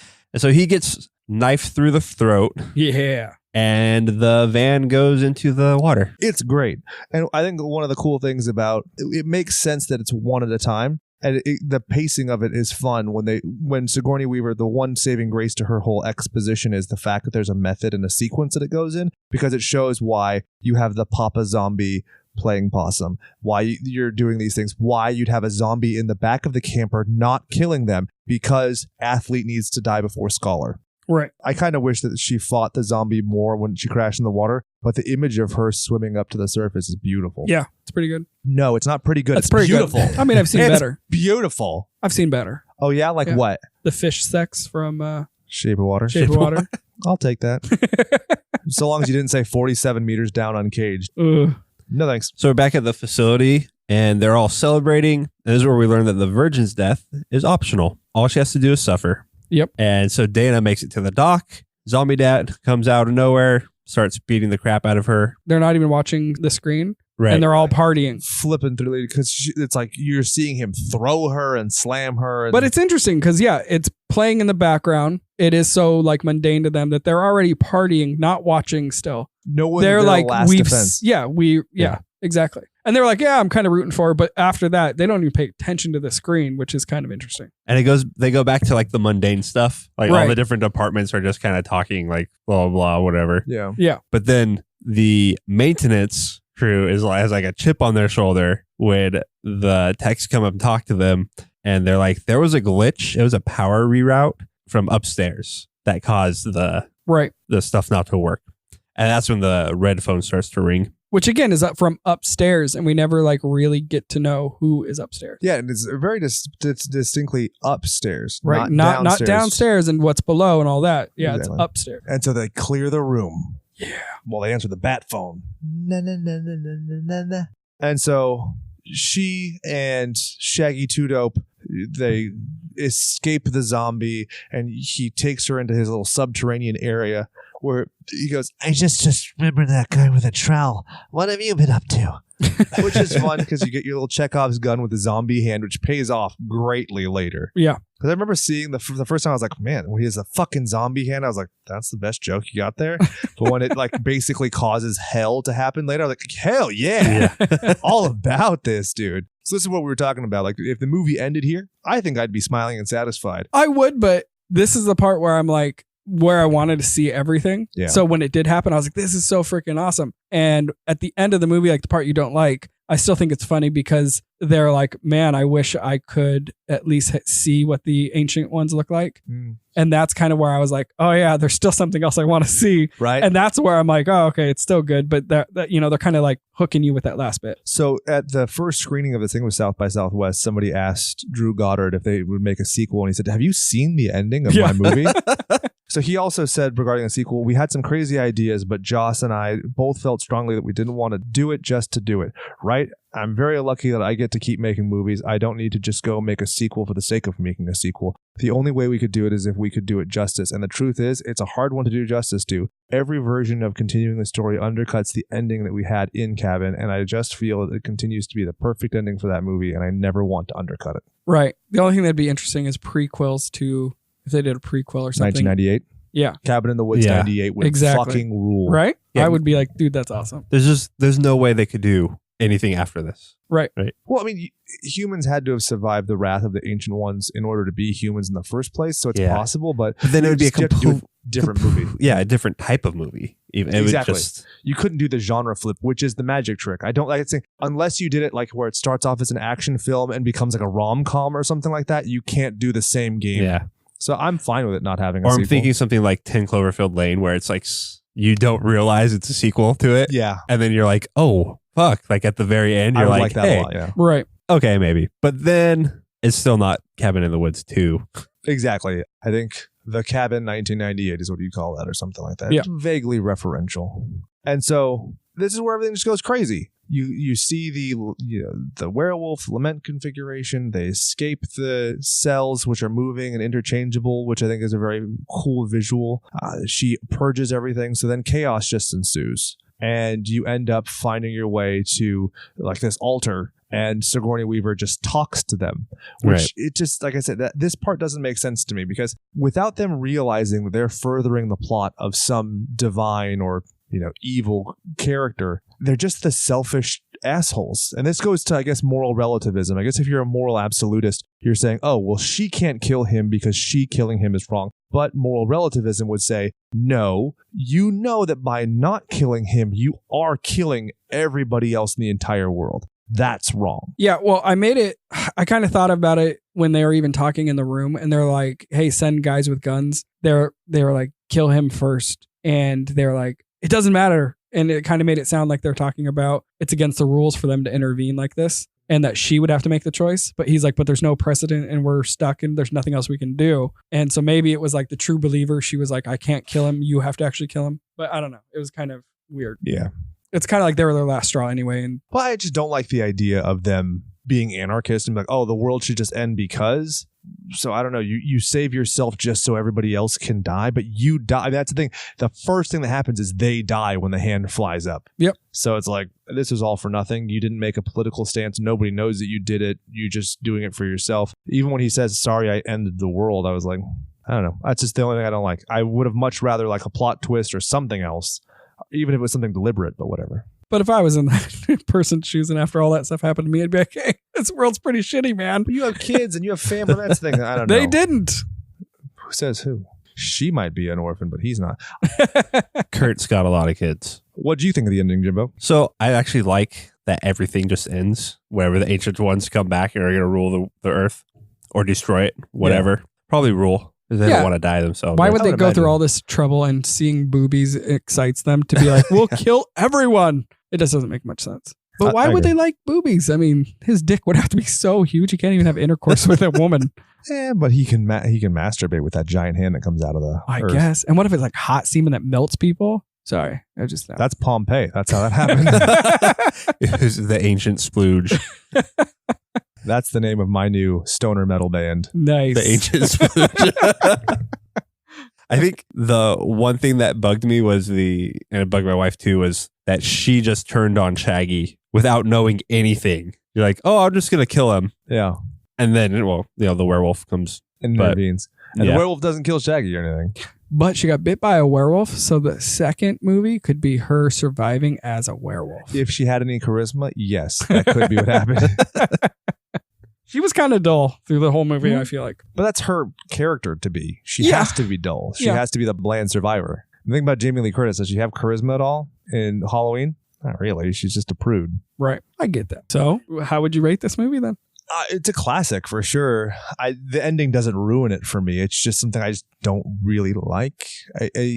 I don't like selfishness. I like the selfless hero, and I guess it just seems like a waste. But I guess the fact that it's subverting what I want, while somewhat Last Jedi in that sense, is probably better in terms of a story structure. Right. And I mean, sometimes there are parts of movies where I'm like, I don't like that, but I guess I like it in terms of overall. Right. Like a certain character who dies in that newest Star Wars movie where I was like, I don't like that this person dies, but I kind of like that I don't like it.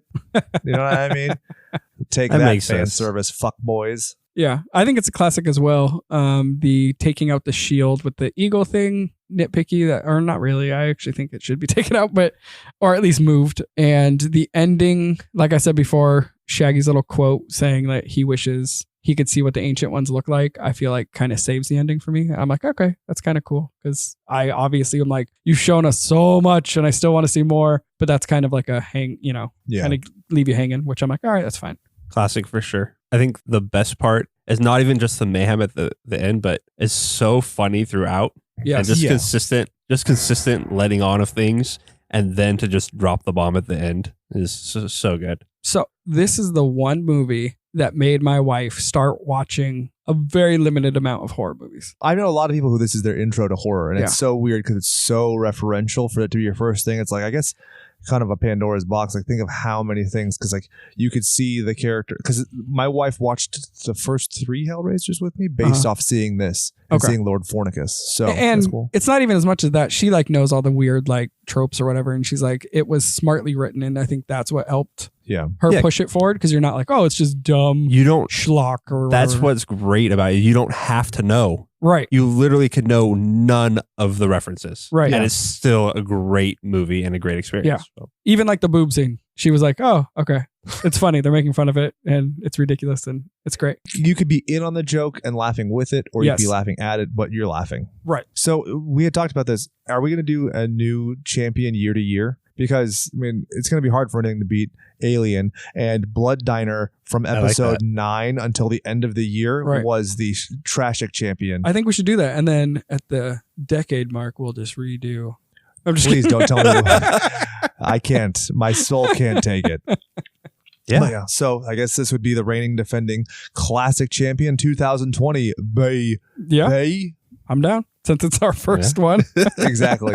So if you liked this episode, please let us know if there are any others that you'd like us to do, from Dusk Till Dawn perhaps, or any of the 1,000 movies that we referenced in this. Yeah. If you don't mind doing us a solid, rating, subscribing, doing all that bullshit, honestly, it would baffle your mind how integral that is for us to do any kind of growth. We have thousands of followers on Instagram and Facebook and Twitter and Slasher app and Horror Amino, and it's absolutely disgusting how few people actually see our content. And that's just basically because these websites, their algorithms are based off of likes and comments and interactions. So whatever you can do would really help us a lot. And we'd also like to hear from you and engage you and make sure that we're giving you the content that you guys want. I would like to thank all of our Patreon patrons. It is crazy to think that we even have one, much less the amount that we have. And it means so much as we're doing new ambitious things and shirts and trying to branch out. And we have a lot of really interesting ideas set up for 2020. So stay tuned, but fuckers.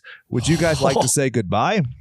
Sure. Enjoy killing time. Until next week. Beep, beep, fuck boys. And for Brian, who is probably preparing for our camping trip that starts tomorrow, for myself, I would like to remind you to go out there and do something you love. And remember that all work and no power play makes Jack a dull boy.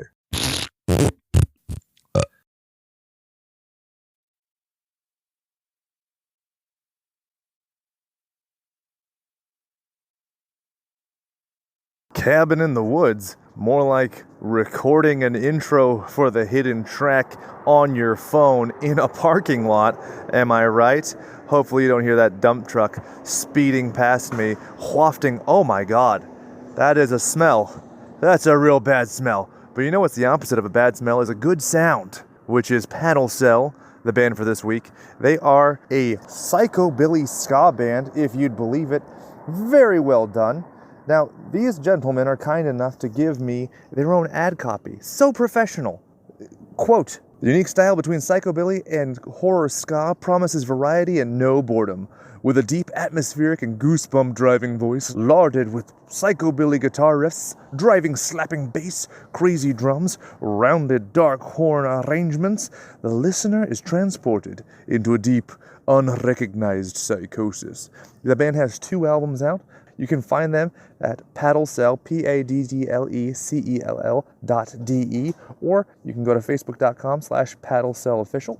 And you can find them on Spotify and all your favorite applications. If you're interested in booking them, you can find information on the Facebook or on their website. So why don't you go ahead, hire them to come play, call me, I'll be the MC, charge a nominal fee, and we'll all enjoy it. And the song this week is Ghost Girl.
bees.